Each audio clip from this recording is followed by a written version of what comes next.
Nessa manhã, mais uma vez, a palavra de Deus vai fazer um efeito transformador, abençoador na minha vida, e eu não sairei daqui do mesmo jeito que eu entrei. Eu sairei abençoado, transformado, mais semelhante ao meu Senhor Jesus em pensamentos, em palavras e em ações. Amém. Você já entendeu que esse é o objetivo quando você vai à igreja, ou qualquer igreja, seja essa ou qualquer outra? Qual é o objetivo? Seja num culto evangélico, seja numa missa católica, não importa onde você vai, a pregação da palavra tem um objetivo e um objetivo só: que você, ouvindo, se torne mais semelhante a Jesus em pensamentos, palavras e ações. Se isso não está acontecendo, muda de igreja. Procura um outro lugar. Porque se você está indo a um culto evangélico, a uma missa católica, o que você ouve não te transforma, não edifica a tua vida ao ponto de você ir se tornando cada vez mais semelhante a Jesus, você está no lugar errado. E você precisa, como filho de Deus, você precisa se tornar cada vez mais semelhante ao teu Pai. Você precisa, como filho de Deus, se tornar cada vez mais semelhante ao seu Pai. Manifestar cada vez mais essa semelhança que já existe no seu espírito. Essa semelhança não pode ficar enrustida somente no seu espírito. Ela tem que transbordar em pensamentos, palavras e ações. E se isso não está acontecendo, é porque das duas uma: ou você não está ouvindo o genuíno evangelho, ou você está ouvindo, deixando entrar por um lado e sair pelo outro. Você precisa ouvir e tornar a ouvir, porque a fé vem pelo ouvir.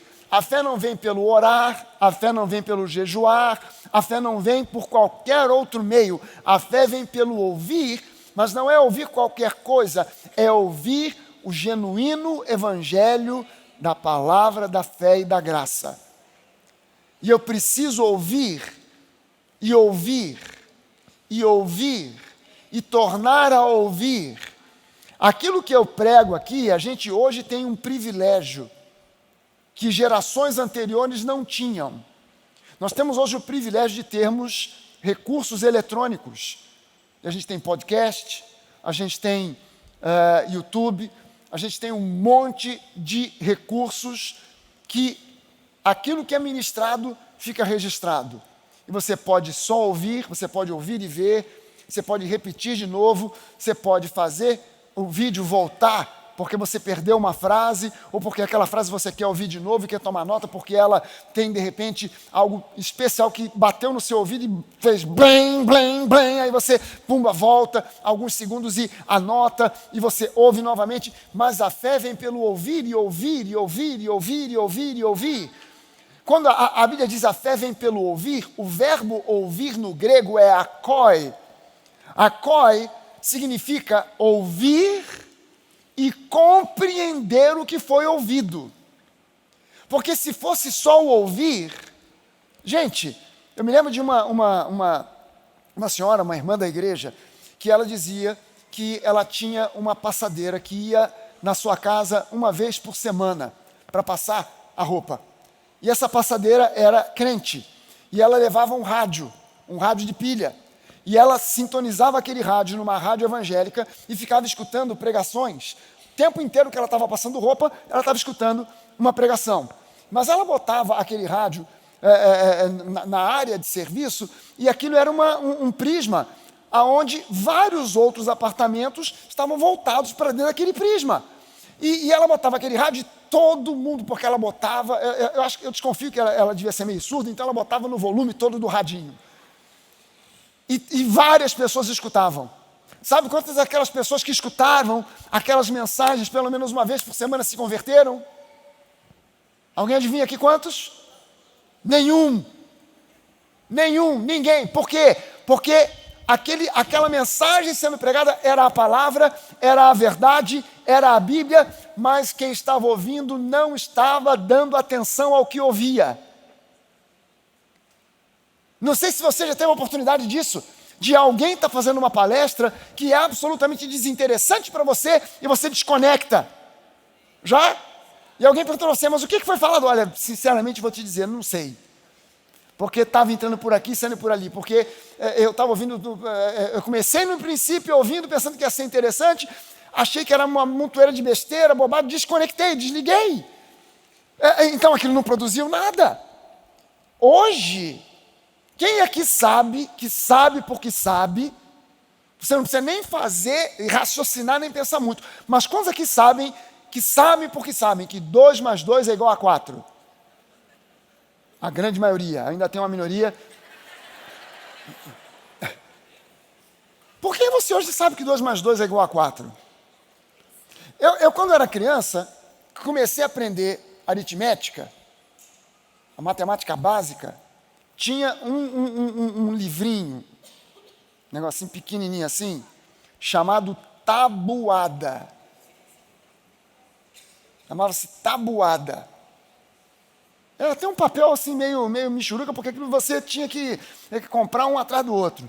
Aí eu com aquela tabuada, a gente tinha que pegar aquele troço e ficar decorando aquela desgraça. 2 vezes 2, 4. 2 vezes 3, 6.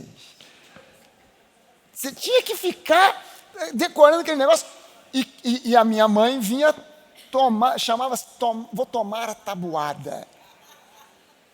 Aí ela ficava com a tabuada na mão e só perguntava, 2 vezes 2, e se você fizesse, aí ela dava uma tabuada na sua cabeça,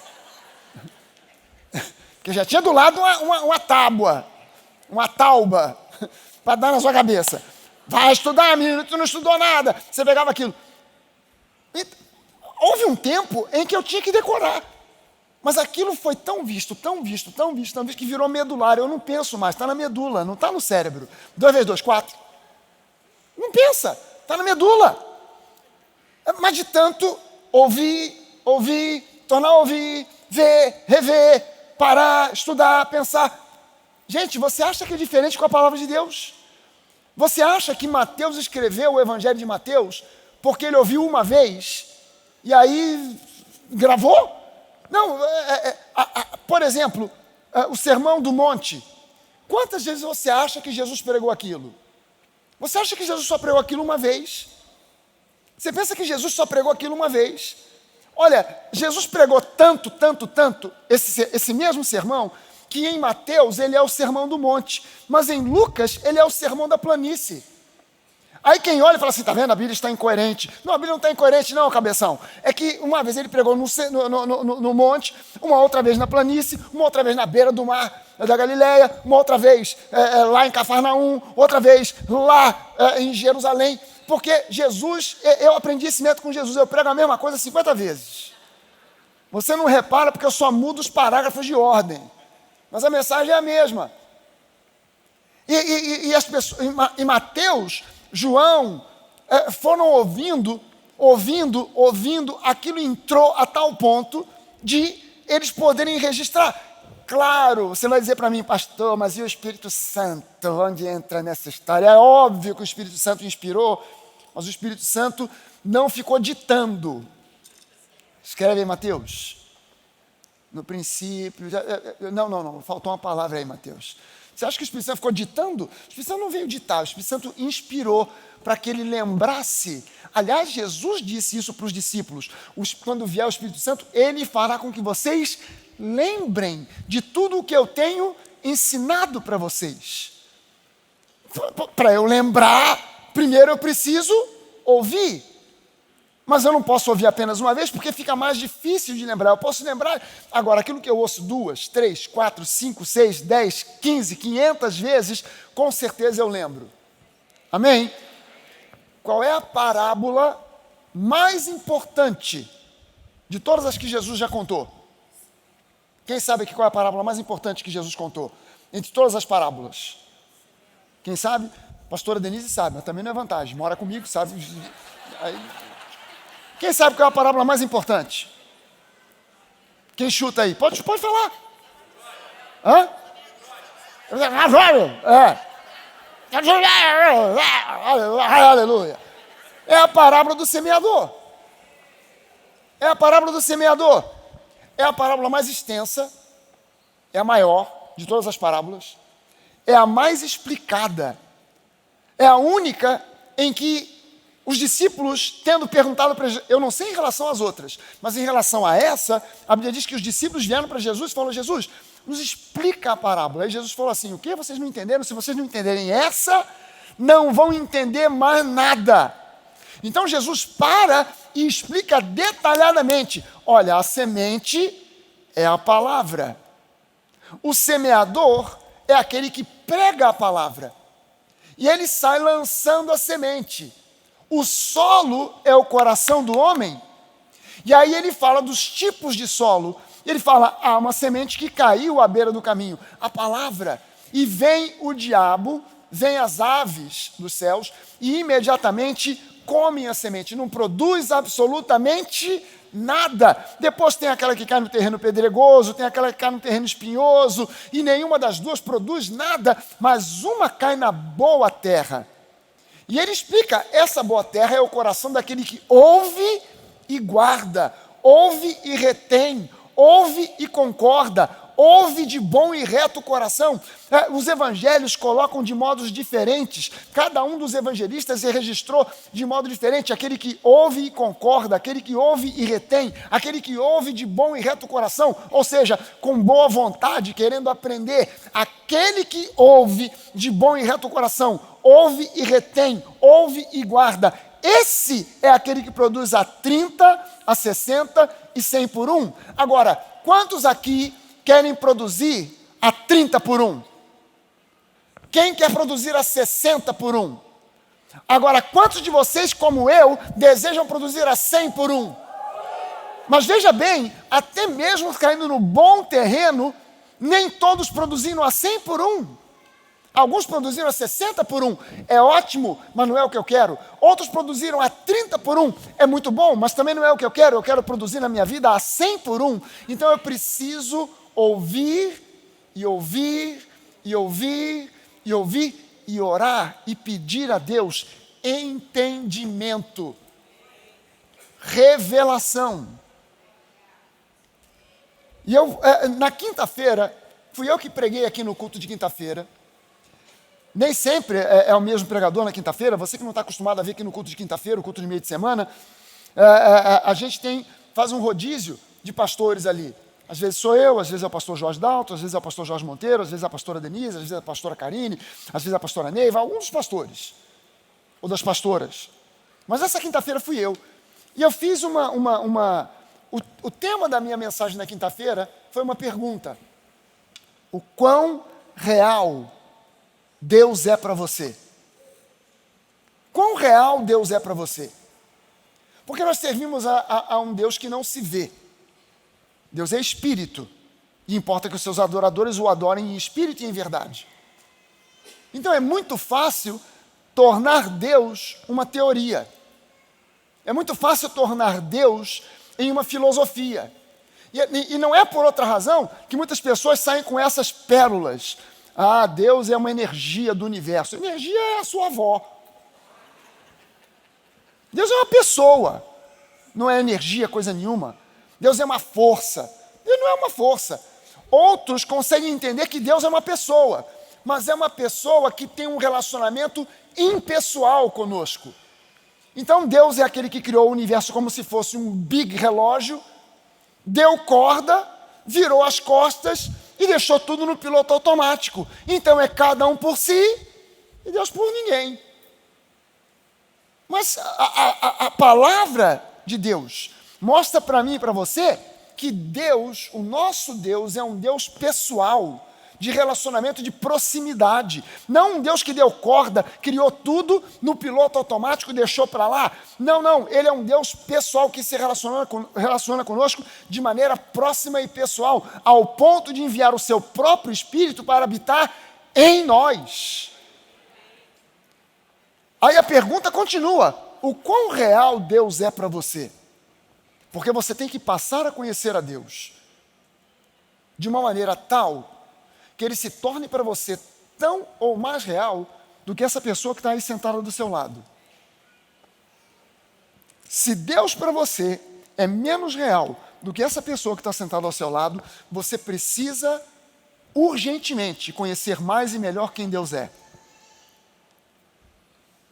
Porque Ele é real.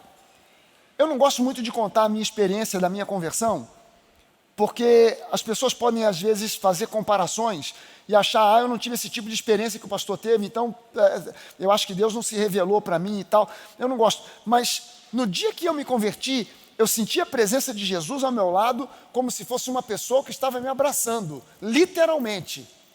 Literalmente.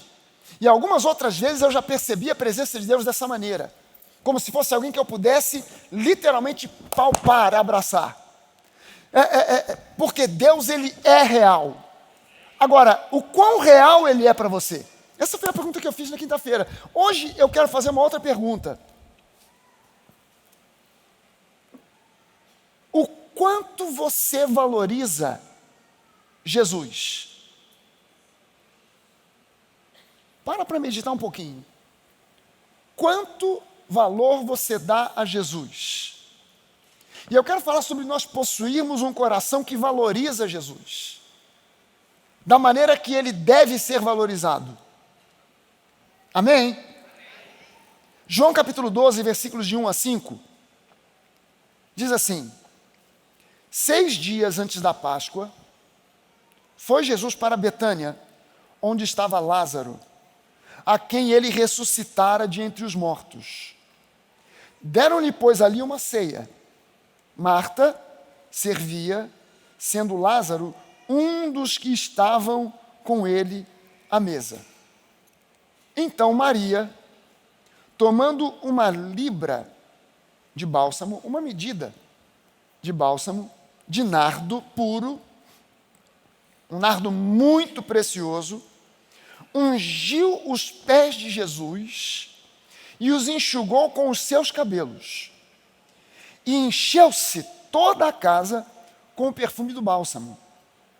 Mas Judas Iscariotes, um dos discípulos de Jesus, o que estava para traí-lo, disse: por que não se vendeu esse perfume por 300 denários e não se deu aos pobres?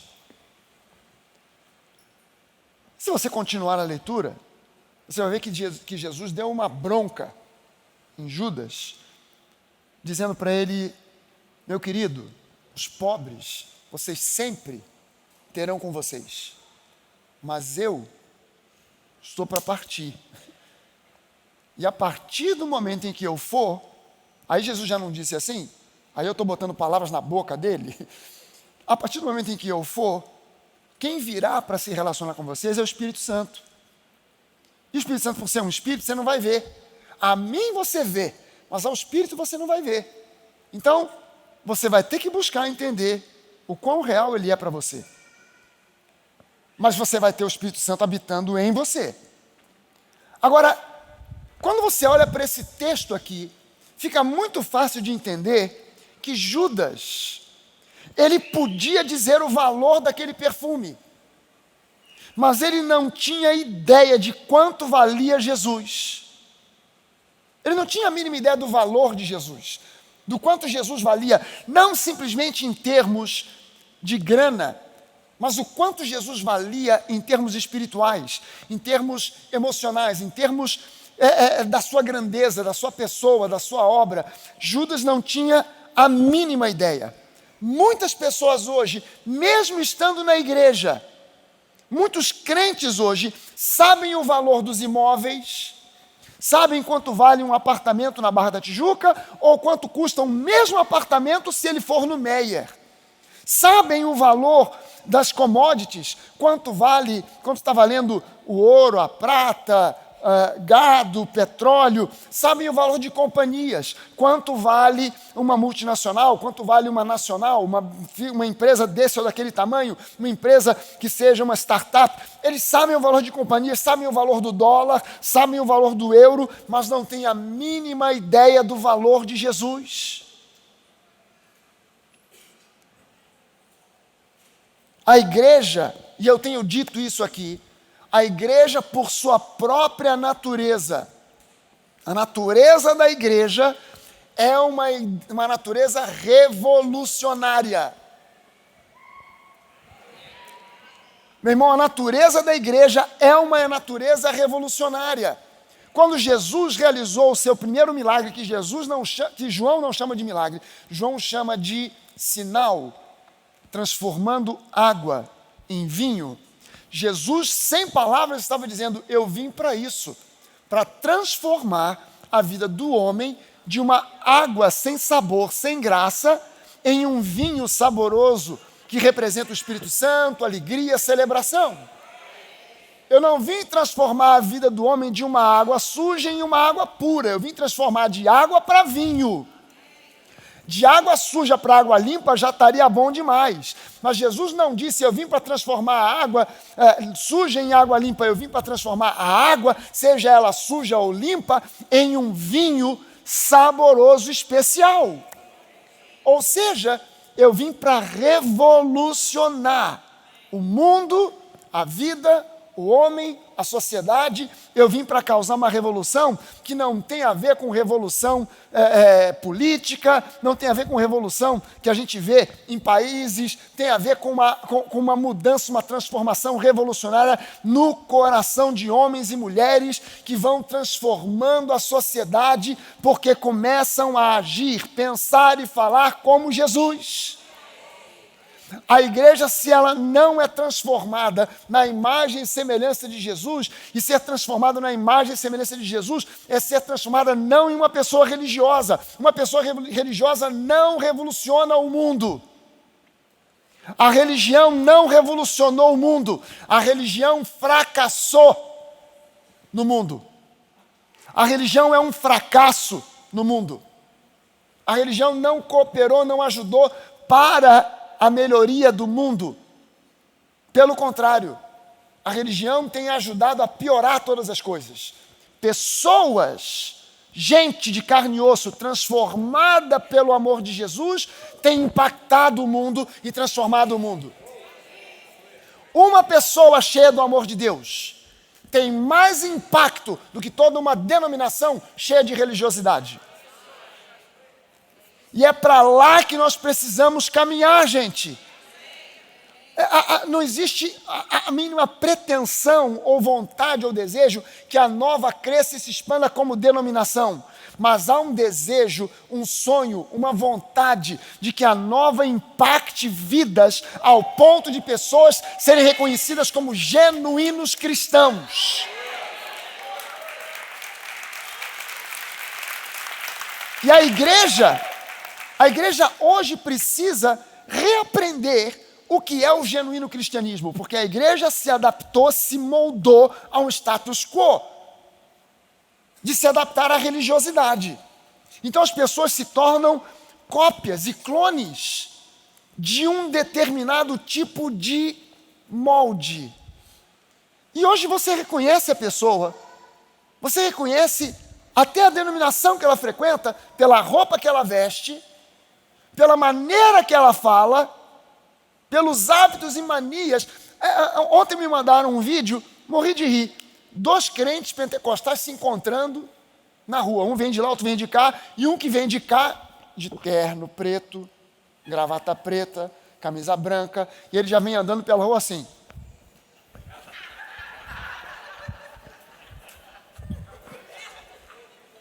Aí você olha... Um, quando encontra com o outro, fala assim: como vai, varão de fogo? Pronto. Aí o outro responde: estou bem, e você, estilingue de pedra do inferno? Aí começa um a chamar o outro, não gravei nem os nomes, é cada nome doido que um vai chamando o outro. Mistério do demanto. O que é isso, mistério do demanto? que é demanto? Você entendeu o que é isso? Mas você está entendendo que a igreja passou a ser reconhecida ao ponto, por essas coisas, ao ponto de virar piada. Vira piada. Porque você imagina Jesus vindo andando em algum lugar assim? Ó, varão de fogo! Você imagina Jesus encontrando Pedro, varão de fogo? Estilingue de Deus. Você imagina Jesus falando isso? Você imagina o apóstolo Paulo falando assim com alguém? Você imagina? A igreja se tornou uma caricatura daquilo que ela deveria ser. Em outros lugares, ela se torna tão engessada, que as pessoas se tornam tão nobres, tão acima de tudo, do bem e do mal, e andam e falam com uma maneira tão empolada, que quem gente como eu e você não consegue se identificar. Fala assim, mas aonde que eu me encaixo nisso aqui? Eu não me encaixo. Eu não me encaixo nisso. Nesse jeito empolado. Eu não me encaixo nisso. Onde que eu me encaixo? Eu não me encaixo com aqueles malucos que andam entortando. Não me encaixo nesse que é todo empolado. Onde que eu fico? Eu fico com Jesus.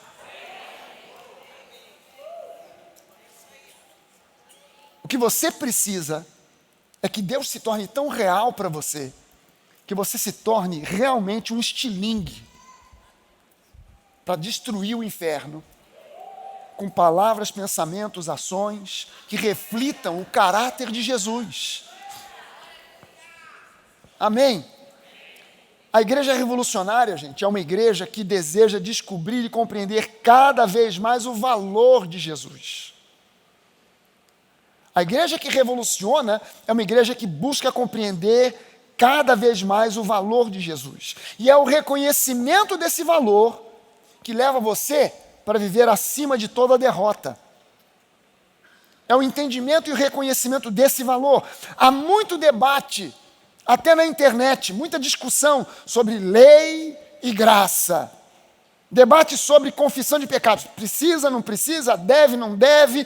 Sobre segurança da salvação. Não, mas eu sou salvo, uma vez salvo, salvo para sempre. Não é bem assim, porque pode perder a salvação. Há debates a respeito de diferentes interpretações da Bíblia. Um interpreta de um jeito, outro interpreta de outro, e tal, e a briga. Mas no final das contas, o teste de toda doutrina, de todo ensino, de toda interpretação, é o quanto Jesus é valorizado com aquele ensino, com aquela pregação, com aquela doutrina ou com aquela interpretação bíblica. Esse é o teste. O pessoal está debatendo lei e graça, mas olha só, o que eu quero saber não é quem tem razão, o que eu quero saber é quanto Jesus é valorizado com a sua interpretação bíblica. Quando você interpreta a Bíblia desse ou daquele jeito, o quanto Jesus é valorizado? O quanto você está disposto a submeter aquilo que está na sua cabeça, aquilo que foi aprendido no seminário bíblico? O quanto você está disposto a abrir mão desse conhecimento intelectual para ter Jesus revelado no seu coração? A Bíblia, Jesus diz que o reino de Deus é semelhante a alguém que compra um terreno porque sabe que lá tem um tesouro. Então, quando ele sabe, ele foi lá naquele terreno, ele primeiro foi especular no terreno, ele foi conhecer o terreno, ver as medidas do terreno. Chegou lá, ele se surpreendeu, porque descobriu que naquele terreno tinha um tesouro. Ele também não contou nada para ninguém, foi lá e pegou tudo que ele tinha, vendeu, para pegar aquela grana e comprar aquele terreno. Quanto você quer pelo terreno? Esse terreno aí eu estou avaliando em $1 milhão. Poxa, mas ele na verdade pelo mercado custa 500 mil, você está cobrando 1 milhão? Poxa, você está inflacionando a coisa. Não quero saber, é 1 milhão? Eu pago esse 1 milhão. Por quê? Porque o tesouro que tem ali vale muito mais do que aquilo que eu estou pagando para você. E aí a pergunta é, até que ponto você está disposto a abrir mão de opiniões, axiologias, interpretações que você ouviu aqui, ali e acolá, até mesmo um seminário bíblico, para ficar com Jesus revelado no seu coração? Eu vejo gente que fica teimando em defender a lei e não se toca que a própria Bíblia diz que a graça e a verdade vieram por meio de Jesus. É só um versículo bíblico, é só um versículo. Mas até onde eu saiba, um dos homens que Jesus mais admirou na Bíblia foi aquele que disse para Jesus: Jesus, basta uma palavra tua e o meu problema está resolvido. Você não precisa fazer um discurso, uma pregação, você não precisa me dar uma aula, basta uma palavra tua e o meu problema vai estar resolvido. E Jesus olhou para aquele centurião e disse: nunca vi fé como essa em todo Israel. Pode ir para casa, porque o teu problema já está resolvido. O teu servo já está curado. Com uma palavra só.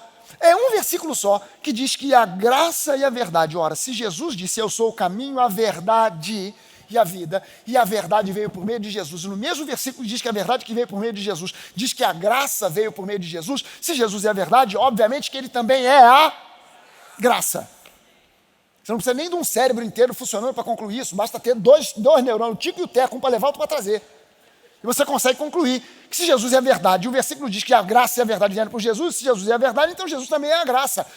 Até que ponto eu estou disposto a abrir mão de conhecimentos, aprendizados e jogar fora até mesmo diplomas para abraçar essa realidade que é dita a respeito de Jesus e receber uma revelação que mude a minha vida, não para melhor ou para pior, mas para maior semelhança de Jesus. Até que ponto eu estou disposto a fazer esse tipo de movimento? Quanto Jesus é valorizado com aquilo que a gente ensina, com aquilo que a gente prega. E você precisa sempre perguntar. Esse é um problema sério. Tem gente que gosta de ser gourmet espiritual. Aí gosta de ouvir o pastor Fragalho, o pastor fulano, o pastor ciclano, o pastor Beltrano, o pastor Zé, o pastor João, o pastor Manuel, e vai no YouTube e ouve tudo, e tudo é uma benção. Você sabe que eu era convidado, já não sou mais, mas eu fui convidado algumas vezes para um determinado congresso, um congresso bíblico, numa determinada igreja, e incrível que sempre que eu ia lá, havia um outro pastor, também convidado, mas que pregava o exatamente oposto a tudo aquilo que eu prego. Exatamente o oposto. Agora, você imagina o desconforto de você subir numa plataforma onde, há 5 minutos atrás, acabou de sair um pregador que começou a dizer que você, mandando a lei cajadada na sua cabeça, porque você está doente, porque você não é fiel, porque Deus está te disciplinando, Deus está querendo te mandar para o caixão, que é para você aprender uma lição, e a falência vai abraçar você, porque você não é fiel, porque você não é obediente, porque isso e aquilo. Aí 5 minutos depois subo eu para dizer o oposto do que o cara disse. Imagina a confusão. Aí depois, no gabinete do pastor, eu entro e o pastor diz assim: gente, que benção, né? Uma mensagem complementou a outra.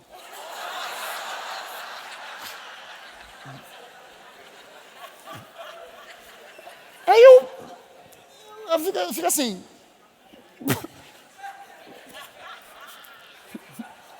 Que doideira. Você sabe o que você ouviu uma mensagem e o povo todo mundo calado? O cara mandando uma rede, todo mundo assim. Você não ouviu um amém. Você ouviu só um amém de uma mosca. Porque o resto ninguém dizia amém. Depois veio eu, a igreja pega fogo. Tá, aí depois, que benção, né? Que coisa.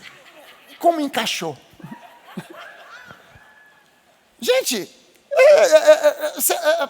é a maluquice da maluquice. A pergunta que você precisa fazer sempre, e você tem que ter esse hábito, em especial você que está assistindo por aí, porque aqui não tem gourmet espiritual, aqui todo mundo é firme na palavra da graça.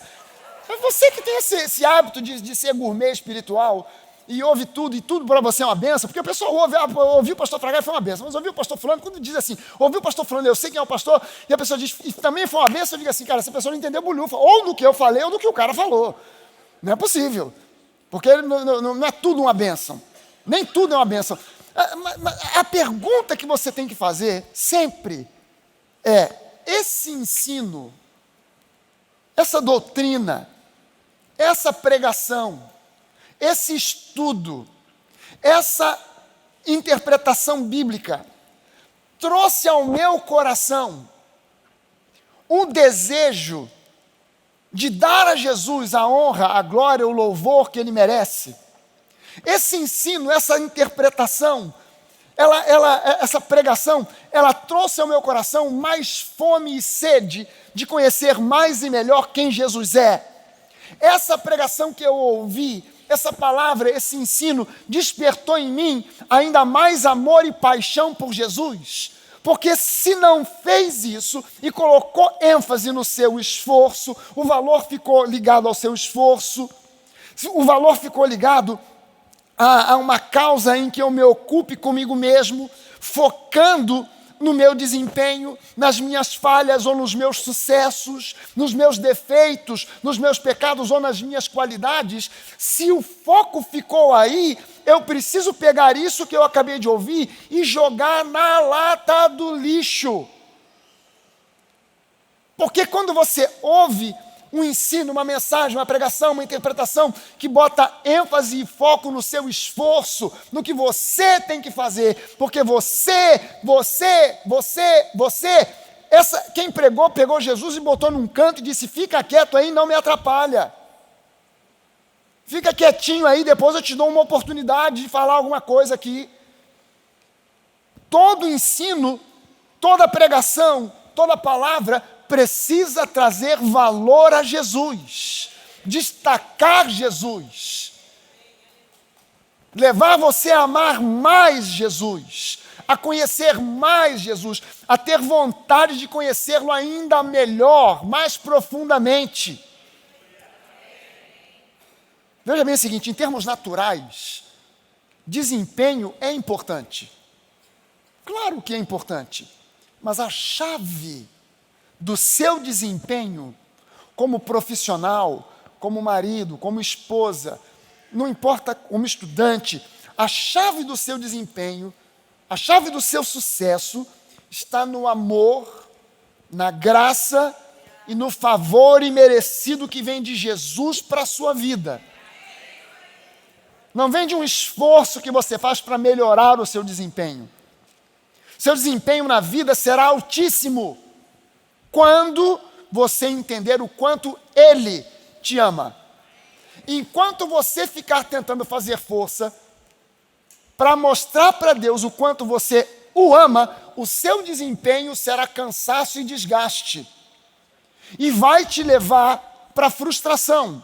Mas no momento em que você parar de tentar mostrar para Deus o quanto você o ama e começar a buscar do Espírito Santo dele, o entendimento do quanto ele te ama, e você começar a ceder, não ao seu desempenho, mas à graça, ao amor, ao favor imerecido, você vai entrar num estado chamado descanso. E você vai começar a ver o seu desempenho se multiplicar por 1000. Você vai ver o seu tempo rendendo 1000 vezes mais. Sabe, a pastora Denise, minha esposa, ela já me testemunhou isso N vezes ao longo da vida. Sabe, aquele dia que ela diz assim, aqueles dias que eu acordo pilhada, sabe aquele dia que você já acorda pilhado? Já teve algum dia assim? A maioria aqui é santo, nunca teve um dia desse. Aquele dia que você já acorda pilhado, aí você já sai, e aí você olha no final do dia e fala assim, caramba, como é que pode? O dia não rendeu. Eu corri, me esforcei, e não rendeu nada. Aí ela me diz assim, mas aqueles dias que eu acordo, e apesar da tentativa dos sentimentos e emoções tentarem levar a gente para a pilha, eu paro e dou prioridade para Deus. E eu gasto 5 minutos para ler a palavra, para orar. Incrível como o dia muda e rende absurdamente. Você faz muito mais do que aquilo até que você planejou fazer. Mas você está entendendo que é uma postura aonde quando eu acordo pilhado e me deixo levar pela pilha, o foco do meu dia sou eu e as minhas necessidades, os meus problemas e aquilo que eu tenho que resolver. Mas quando eu acordo e lembro que Ele é o foco, Ele é o Senhor, que Ele está no centro da minha vida e que se Ele não fizer acontecer, nada acontece, mas que quando Ele faz acontecer, Ele faz muito mais do que eu posso pensar, pedir ou imaginar. Quando eu coloco Ele no foco e no centro, a coisa anda. a vida muda. Mas é preciso que eu dê o valor correto a Jesus. Amém, gente? Ah, pastor, onde é que fica o negócio da correção da disciplina? Onde é que fica o negócio da disciplina, pastor? Gente, correção e disciplina vem da palavra. Correção e disciplina vem da palavra. Eu já vi coisas constrangedoras na igreja. Constrangedor. Trazer um casal à frente para confessar diante da igreja que fez isso, fez aquilo outro. Eu não quero saber dos seus pecados, não me conte. Pelo amor de Deus. Notícia ruim, já basta lá o desgraçado lá da Rússia. Preciso de você agora me contar. Pastor, eu preciso confessar meu pecado para alguém. Você vai ser minha orelha. Não serei. Não serei. Você consegue entender que disciplina, eu já vi essas coisas tristes. E o que é pior, eu me lembro que um amigo, quando eu o conheci, ele tinha passado por uma experiência muito ruim. O pastor o colocou diante da igreja para confessar um pecado do qual ele já tinha se libertado. Olha só a situação. Eu cometi esse pecado, concluí que estava errado, me afastei do pecado, me libertei disso, e agora, por acaso, tempos e meses depois, o pastor ficou sabendo. O pastor me levou para a frente da igreja para me obrigar a confessar diante da igreja uma coisa que já estava resolvida, um problema que já estava sepultado. Esse homem nunca mais foi o mesmo. Esse homem nunca mais foi o mesmo. Um potencial gigantesco. O que comia a mente desse homem não era o pecado que ele cometeu, mas a vergonha da exposição que ele teve diante da igreja, que ele se sentiu assim, caramba, eu não estava mais fazendo, eu não estava mais envolvido naquele problema, eu já tinha resolvido aquilo comigo, com a minha família, com Deus, mas agora eu tive que me expor por causa de uma visão legalista, por causa de algo que Jesus nunca fez com ninguém, por causa de algo que Pedro nunca fez com ninguém, que Paulo nunca fez com ninguém, que não há uma instrução na Bíblia dizendo para que seja feito algo parecido com isso. Mas o homem cria uma tradição e anda dentro dessa tradição acima da palavra. Não deu valor para Jesus. Quando a tradição está mais valorizada do que a palavra, é sinal de que Jesus ficou subvalorizado. Você está entendendo isso? Quando se coloca a tradição acima da palavra, Jesus fica subvalorizado. A correção e a disciplina que você e eu precisamos vem da palavra. Deus te corrige, Deus te disciplina, mas Ele faz isso em amor, através da sua palavra. Mesmo quando você falha, Ele continua te amando, simplesmente porque você é filho, simplesmente porque você é filha. Ele não olha para você e diz assim, olha, já era, perdeu, acabou, não está mais, não é mais da família. Não, Jesus continua te amando. Deus não coloca foco no que você faz, Deus coloca foco em quem você é. O foco de Deus não é o que você faz, é quem você é. Por isso, quanto mais você cresce no entendimento da graça do Senhor Jesus, mais você entende que Ele te corrige, que Ele te disciplina, que Ele te guia, mas nunca faz isso através de desgraças, de acidentes, de doenças, porque isso não seria próprio de um pai amoroso.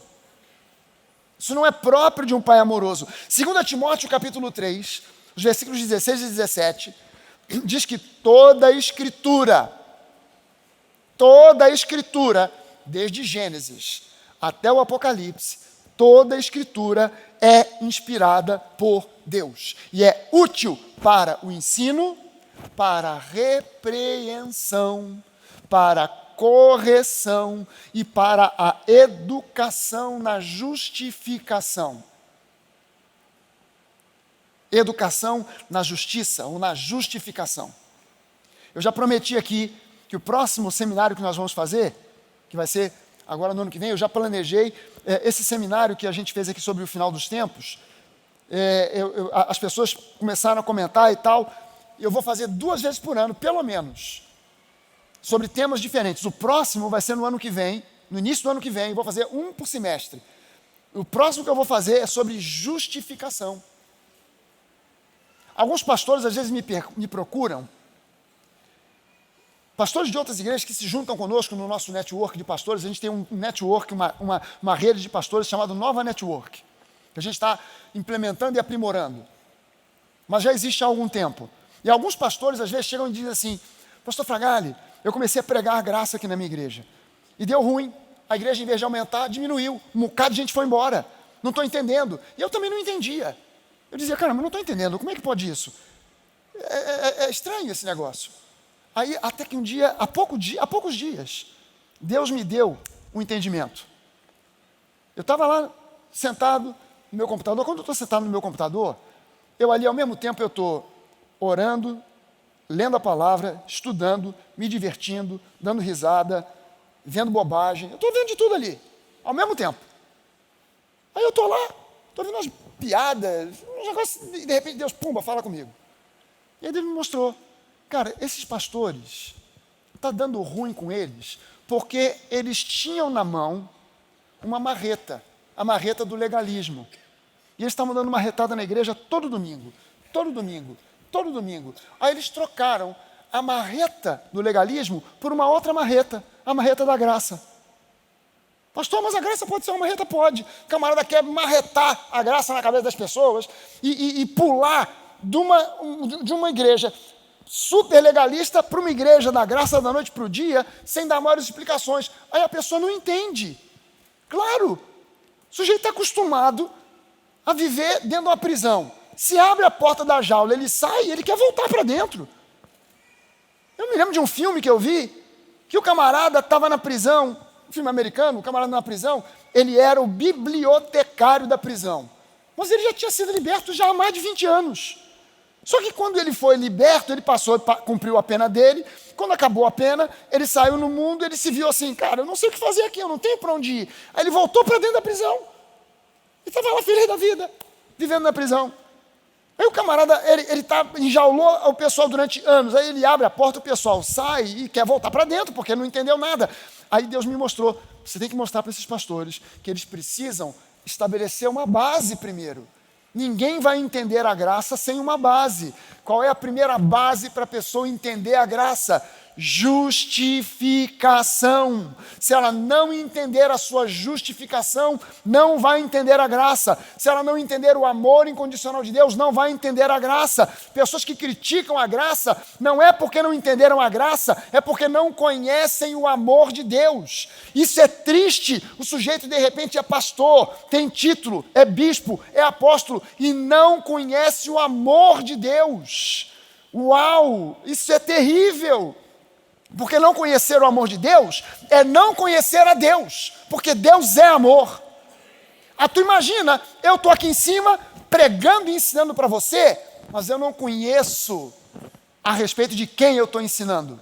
Eu estou ensinando as minhas opiniões sobre essa pessoa que eu mal conheço ou que eu desconheço. Eu estou ensinando coisas que me disseram. Eu peguei o copia e cola. Eu ouvi no seminário, eu ouvi num curso, eu ouvi ali na pós-graduação. Então eu copio, colo e passo para você. E vou repetindo coisas das quais eu não conheço espiritualmente, conheço filosoficamente, conheço intelectualmente. Isso é um prejuízo gigantesco para o reino de Deus.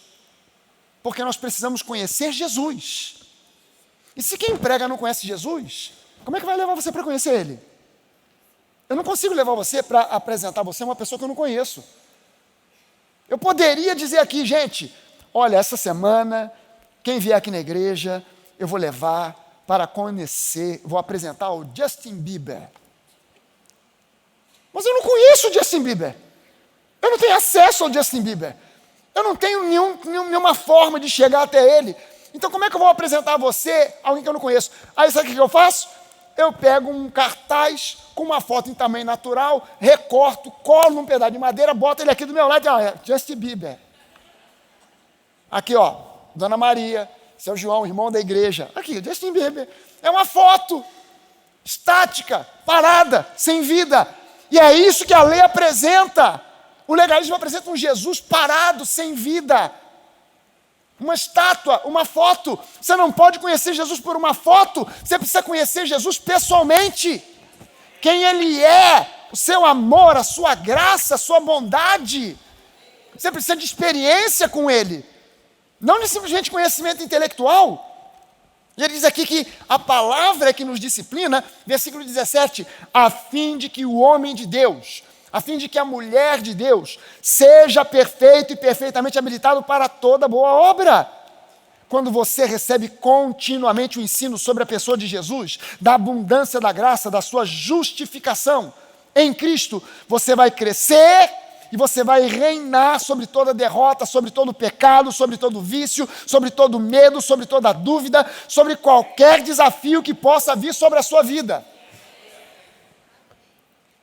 Gente, hoje em dia, em muitos lugares, consultórios de psicólogos, cursos de coach, se fala demais em crenças limitantes. Já ouviu falar dessa parada, não já?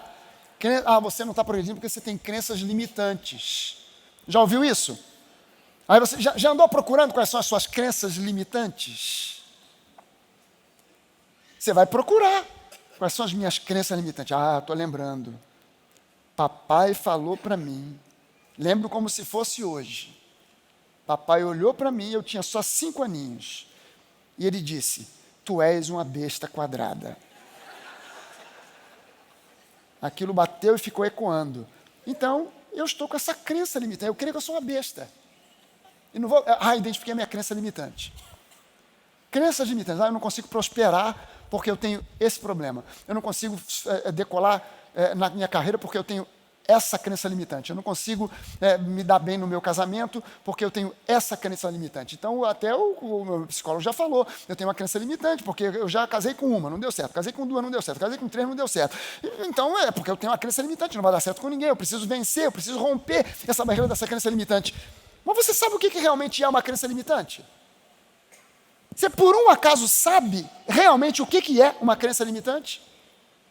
Eu vou dizer para você. Segura na cadeira aí para você não cair no chão, nem sair voando. O que é uma crença limitante? É alguma área da sua vida aonde ainda há medo, dúvida e incredulidade. 100% de vocês aí tem crença limitante, porque ninguém nem falou nada.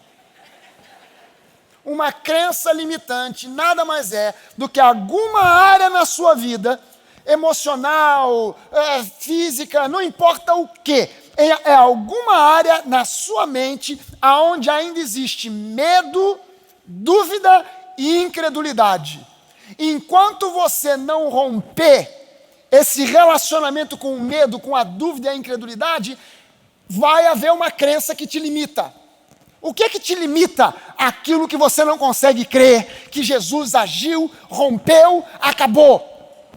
Quando você não consegue crer que naquela área você já foi curado, você já foi liberto, você já foi feito próspero, você já foi vitorioso, quando você não consegue romper naquela área, é sinal de que naquela área existe medo, existe dúvida e até mesmo incredulidade. E aonde existe medo, a fé não atua.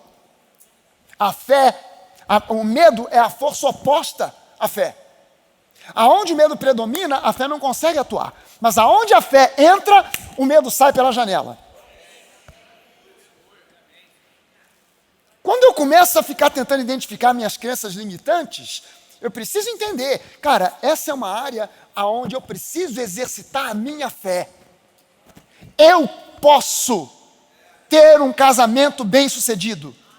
Eu já me divorciei 1 vez, 2 vezes, 3 vezes, mas o meu próximo relacionamento vai dar certo, porque eu não vou ficar limitado a essa caixinha aonde me botaram, aonde me colocaram, dizendo que eu não posso, que eu não consigo, que eu sou assim mesmo. Não, eu vou romper essa barreira. Eu vou ultrapassar pela fé. Eu vou ser aquilo que Jesus quer que eu seja. Eu vou desistir de ser a pessoa teimosa que eu sou, eu vou desistir de ser a pessoa geniosa que eu sou, eu vou desistir de ser a pessoa temperamental que eu sou, eu vou desistir de querer tudo à minha maneira, eu vou aprender a ceder, eu vou aprender a conviver e o meu casamento vai ser uma bênção. Eu vou exercitar fé, eu vou jogar o medo fora. Eu vou jogar a incredulidade fora. Eu não consigo me formar nunca, eu já tentei, pastor, até entrei para a faculdade, mas não consigo me formar. Porque tem sempre aquela cadeira ali que eu bato, é o professor que não vai com a minha cara. Aí o professor sempre me reprova, eu estou batendo ali. Na verdade, não tem nada a ver com o professor que te reprova. Tem a ver com medo, dúvida, incredulidade que está no teu coração e você não tem fé que você pode. Mas a Bíblia diz que tudo posso naquele que me fortalece. Então não interessa se o professor não vai com a minha cara, porque se o Senhor me fortalecer, vai transformar o coração daquele professor para ele agora ir com a minha cara. Porque Deus vai fazer o possível e o impossível para que eu seja abençoado. Por quê? Porque eu sou favorecido. Mas quando você começa a olhar para as circunstâncias, para os problemas, e começa a ficar com medo, dúvida, será que Deus vai fazer? Não vai fazer? Acho que não, porque não fez. Pronto, você entrou numa crença limitante. E você precisa vencer isso tudo pela fé. Amém, gente? Judas tinha uma crença limitante. Ele tinha uma crença limitada a respeito de Jesus. Já Maria tinha uma crença ilimitada a respeito de Jesus. Por isso, aquilo que Judas viu como desperdício, Maria viu como adoração. Porque a crença dela era ilimitada. Pessoas que não entendem o valor de Jesus acabam crendo que o seu tempo de leitura bíblica é tempo desperdiçado. Acabam crendo que o seu dízimo é desperdício. Acabam crendo que o seu envolvimento na igreja local para servir é desperdício.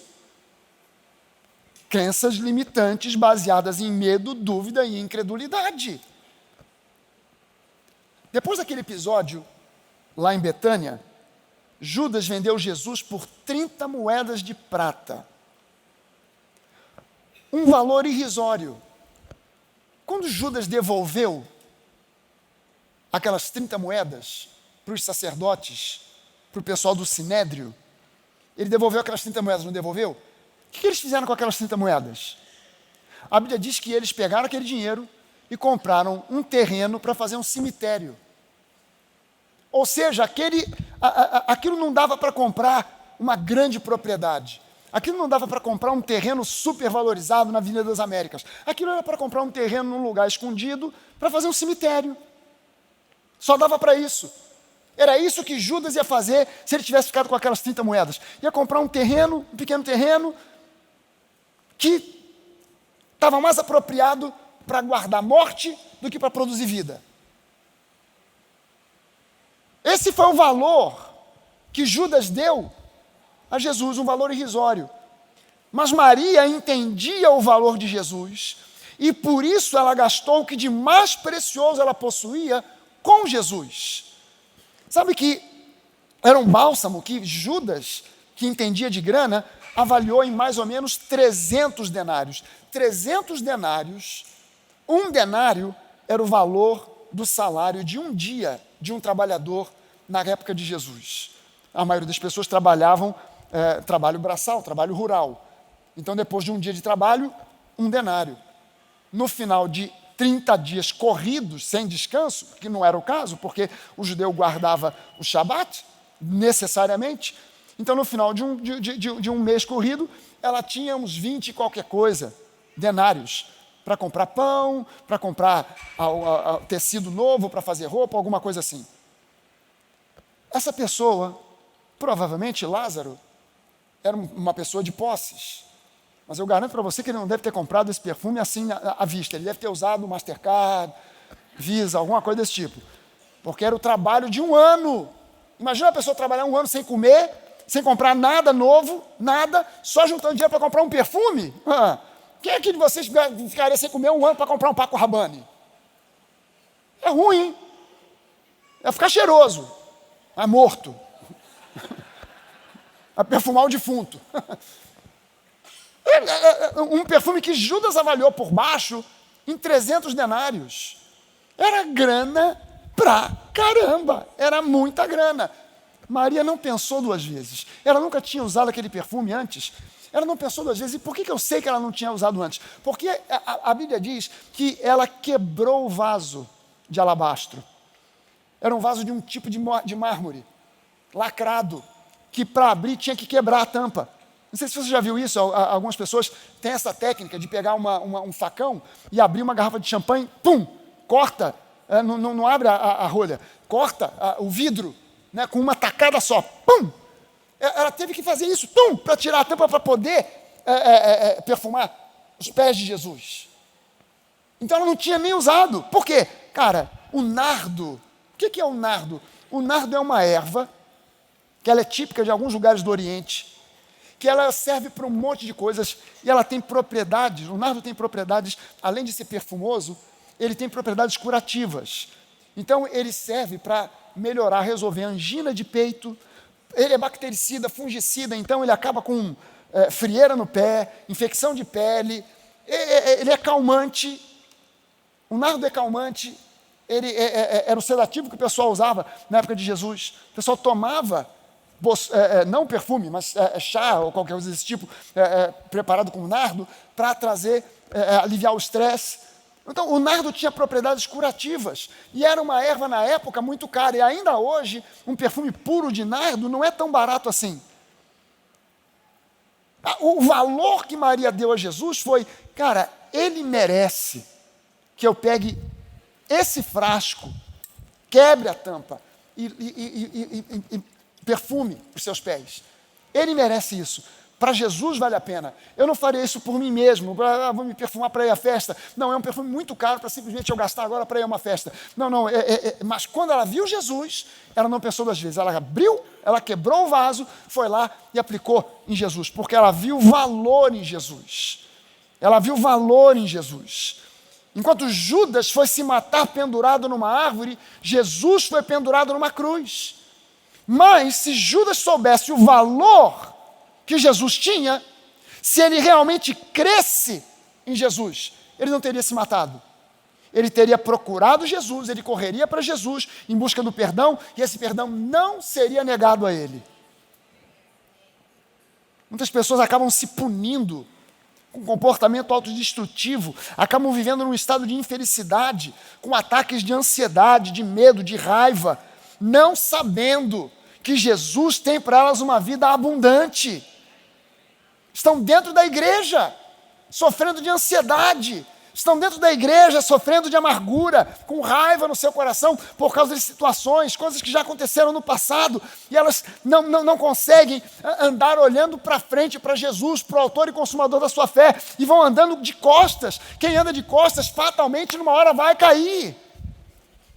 E é preciso que a gente saia dessa caminhada, olhando para trás, e a gente vire e se converta.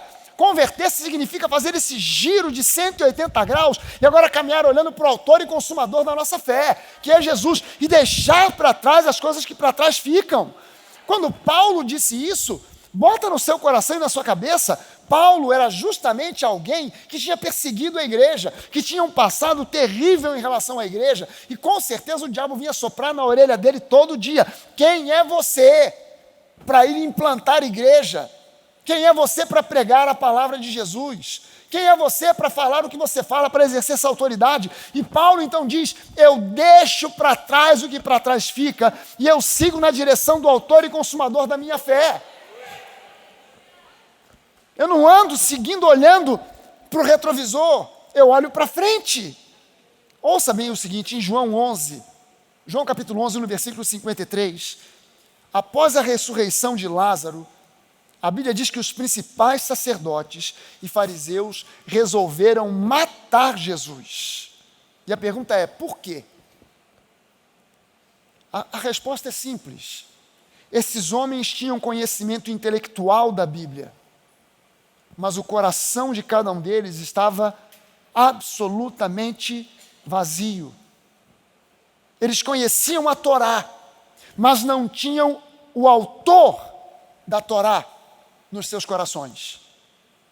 Esse era o problema dessa gente.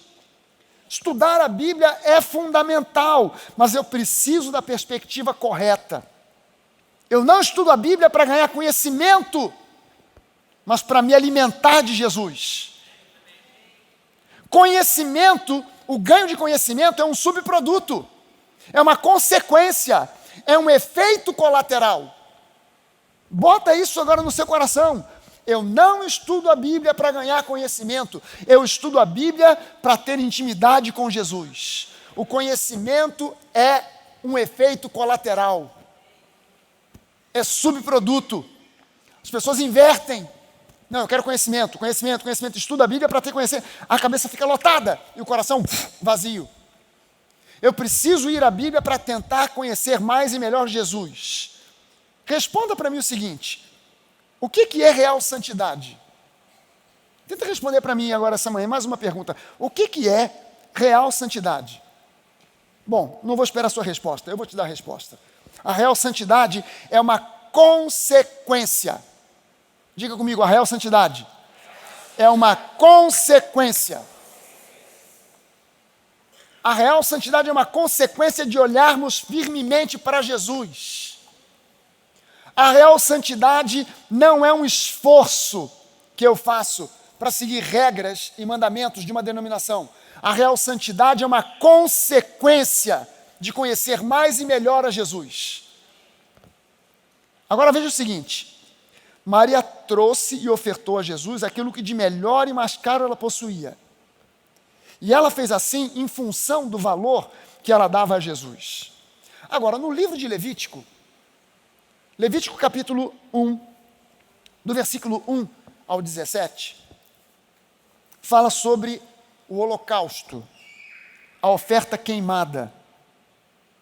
A oferta que a pessoa levava era uma oferta voluntária, que a pessoa levava, podia ser um boi, uma ovelha ou uma pomba, um pombo, dependendo da condição financeira da pessoa. E voluntariamente ela levava esse boi, essa ovelha ou esse pombo até o tabernáculo, o sacerdote recebia, e diferentemente de outras ofertas, as outras 4 ofertas, sempre uma parte ficava para o sacerdote. Mas a oferta queimada não ficava nada para ninguém. Ela era lançada no altar do sacrifício e ela era queimada por completo até virar pó, até virar cinza. Por completo. Não sobrava absolutamente nada. Mas a pessoa que levava, ela se identificava com aquela oferta. Ela dizia, era como se ela estivesse dizendo: esse pombo que eu estou trazendo, ele me representa. Ou essa ovelha que eu estou trazendo, ela me representa. Esse boi que eu estou trazendo, ela me representa. Ele me representa. E essa oferta, quando eu coloco aqui a oferta queimada, quando eu me identifico com essa oferta, eu imponho as mãos sobre a oferta é levada, é morta e levada para o altar de sacrifício pelo sacerdote, isso significa que eu estou colocando a minha vida nas mãos de Deus. Isso significa que eu estou deixando a minha vida ser consumida por Ele, para Ele, porque eu sei que Ele sabe o que é o melhor para mim. Então eu não quero que a minha vida seja consumida pelo materialismo, eu não quero que a minha vida seja consumida pelo estresse, eu não quero que a minha vida seja consumida pelos problemas, eu quero que a minha vida seja consumida por Deus. Então ele levava essa oferta voluntária, não era obrigatório. Ele levava, podia ser um pombo, uma ovelha, um boi, dependendo da condição financeira. Se eu tenho pouquíssima grana, um pombo. Se eu tenho mais ou menos, uma ovelha. Mas se eu fosse uma pessoa com abundância de recursos, eu vou levar um boi. Não vou levar um pombo, vou levar um boi. No Antigo Testamento, literalmente, essa oferta, esse pombo, ou essa ovelha, ou esse boi, representava a condição financeira daquela pessoa que estava levando a oferta. Mas você entende que essas ofertas, esses animais, eles apontam para Jesus. Eles são símbolo. São símbolos que apontam para Jesus. Você consegue entender isso? Então, para nós, profeticamente, o que esses animais representam? Representam níveis de entendimento, conhecimento, revelação que eu tenho a respeito de Jesus. Uma revelação pequena, média ou grande. Qual é a revelação que eu quero ter de Jesus? Um pombo, uma ovelha ou um boi? Qual é o tamanho da revelação que você quer ter a respeito de Jesus? Uma revelação pequenina, mais ou menos, ou uma baita revelação a respeito de quem Ele é, do que Ele pode, de quem você é nele? Esses animais representam níveis de revelação que alguém tem a respeito de Jesus e nós precisamos de uma revelação de Jesus que seja a maior possível. Eu não posso me conformar com uma revelaçãozinha. Eu não posso me conformar em apenas ouvir o que o pastor pregou. Que legal, o pastor conhece muito, o pastor sabe, o pastor estudou, o pastor fala hebraico, ele conhece grego, ele citou, mas eu preciso de eu preciso de uma revelação, eu com Deus, eu com Jesus. Eu preciso de receber. Deus quer que você cresça de uma revelação mínima, que é uma pomba, para uma revelação que seja grande, consistente, forte, significativa, um boi, que gere em você uma riqueza interior gigante. É isso que Ele quer. O seu tempo gasto estudando a pessoa de Jesus Cristo e dando a Ele adoração, vai ter mais e mais revelação e transformação que vai afetar não somente a sua vida, mas também as pessoas ao seu redor. Me diga aqui uma coisa. Quais são os títulos que a Bíblia dá a Jesus? Você começa a entender a revelação de quem Jesus é quando você começa a ver os títulos que a Bíblia dá a Ele. A Bíblia diz, por exemplo, que Ele é o príncipe da paz. O príncipe é o principal. O principal da paz, aquele que governa, que gerencia a paz. O príncipe da paz. Você precisa de uma revelação do príncipe da paz. Você não pode ter simplesmente uma visão de um Jesus pendurado na cruz. Você precisa de uma revelação do príncipe da paz. Pastor, sou uma pessoa ansiosa, então você precisa de uma revelação do príncipe da paz. Você precisa de entender, compreender, conhecer, se relacionar com o príncipe da paz. A Bíblia diz que Ele é o Senhor dos senhores. Então, o dinheiro é importante, mas o dinheiro não é o meu senhor. Coisas são importantes, mas não são as coisas que exercem senhorio na minha vida. Por isso, eu já não sou uma pessoa materialista. Agora eu estou liberado para ter tudo. Eu posso ter casa de campo, casa de praia, jet ski, Mercedes, BMW, carros, casas, dinheiro no banco, joias, porque nada disso me prende. Mas no momento em que essas coisas te prendem, nada disso te será acrescentado, porque te falta revelação de que Ele é o Senhor dos senhores. Ah, pastor, mas um BMW é o meu sonho. Cara, toma cuidado quando você diz uma coisa dessa, porque no dia que você conseguir comprar o BMW, ele vai ser o seu dono. Há um risco grande dele se tornar o seu dono. E se alguém esbarrar no BMW, você vai infartar. Você vai parar no Rio Mar. Você vai parar no Barrador. O que foi? Um BMW. Quebraram o farol. Só o farol. 50 mil reais para consertar. Se o BMW for o teu dono, é isso que vai acontecer. Você não vai querer nem andar com o carro. Por quê? Porque pode acontecer um acidente. Gente, a Bíblia diz que Ele é o Deus que se fez carne. Jesus é o Deus que se fez carne, Ele se identificou comigo e com você, Ele se tornou um de nós. Ele é o amor perfeito revelado. Você precisa de uma revelação do amor de Deus revelado. Ele é aquele que cura. Ele é o caminho, Ele é a verdade, Ele é a vida, Ele é o bom pastor, Ele é o nosso mestre, Ele é o nosso salvador, Ele é o nosso redentor, Ele é o princípio e Ele é o fim, Ele é a graça personificada. Ele é o nosso sumo sacerdote, não segundo a ordem de Levi, mas segundo a ordem de Melquisedeque, rei de Salém, rei de Jerusalém, a cidade de Jerusalém, a cidade da paz. Ele é o nosso sumo sacerdote que intercede por nós noite e dia. Ele é o sacrifício perfeito pelos nossos pecados. Ele é aquele que nos redimiu de toda maldição. Ele é o autor e consumador da nossa fé.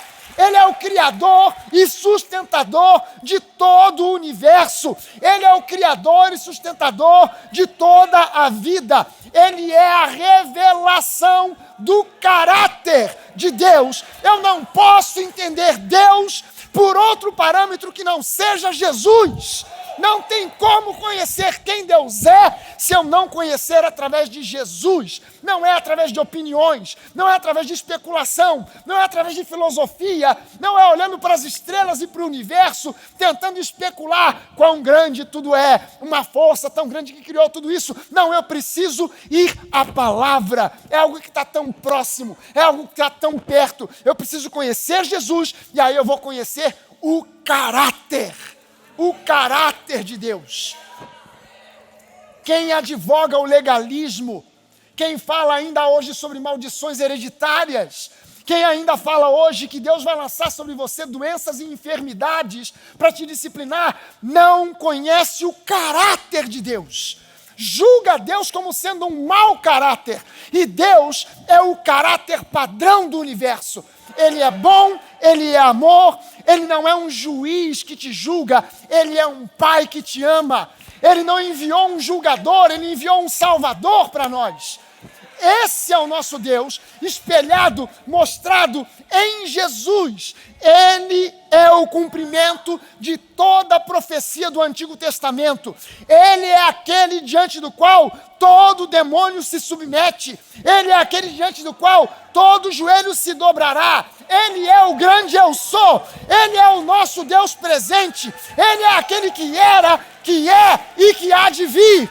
Ele é aquele que é digno de toda a honra, de toda a glória, de toda a adoração. Esse é o nosso Jesus. Esse é o nosso Jesus. Esse é Jesus.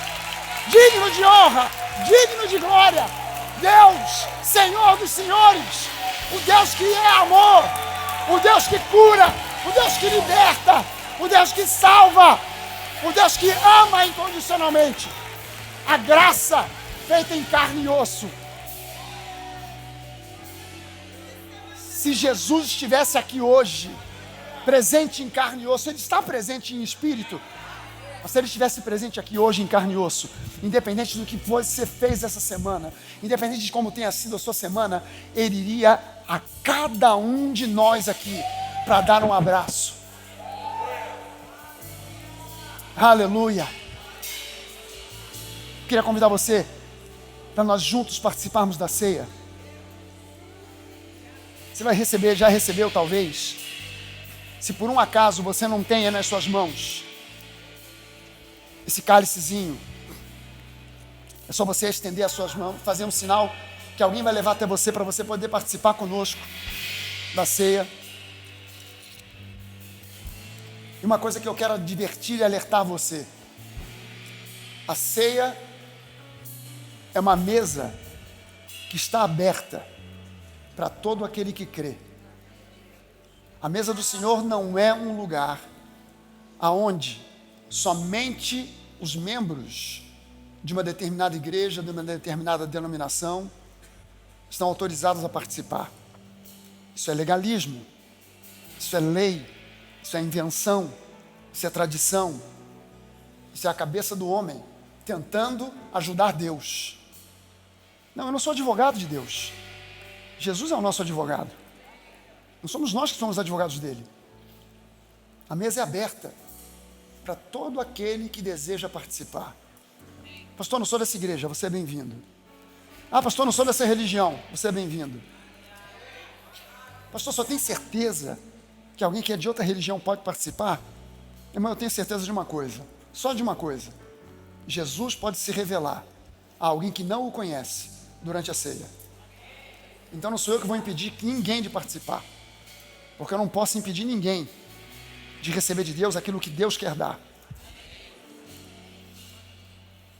Eu não sei o que você precisa de ser revelado ao seu coração nessa manhã, mas talvez haja alguma área que a gente chamou aqui de crença limitante, mas que eu disse para você que é uma área, um setor da sua vida aonde há medo, dúvida e até mesmo às vezes incredulidade.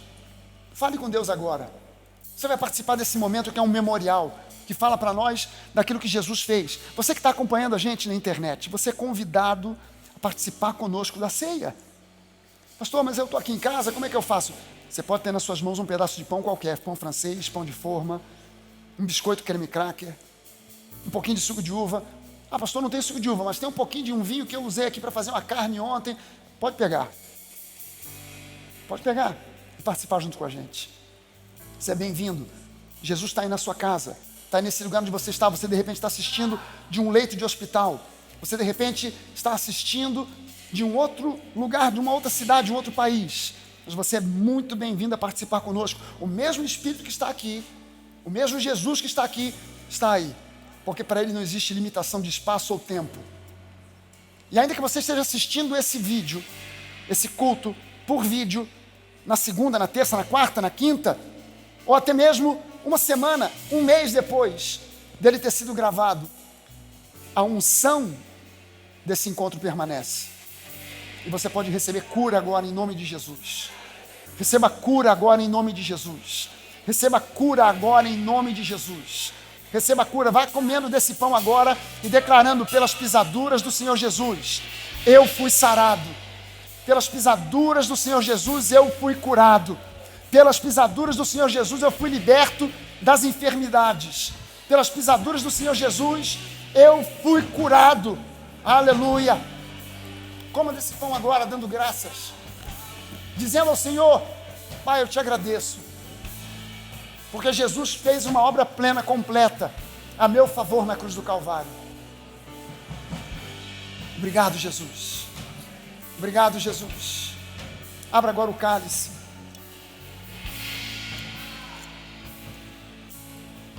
Pai, nós te agradecemos pelo sangue de Jesus que foi derramado em nosso favor.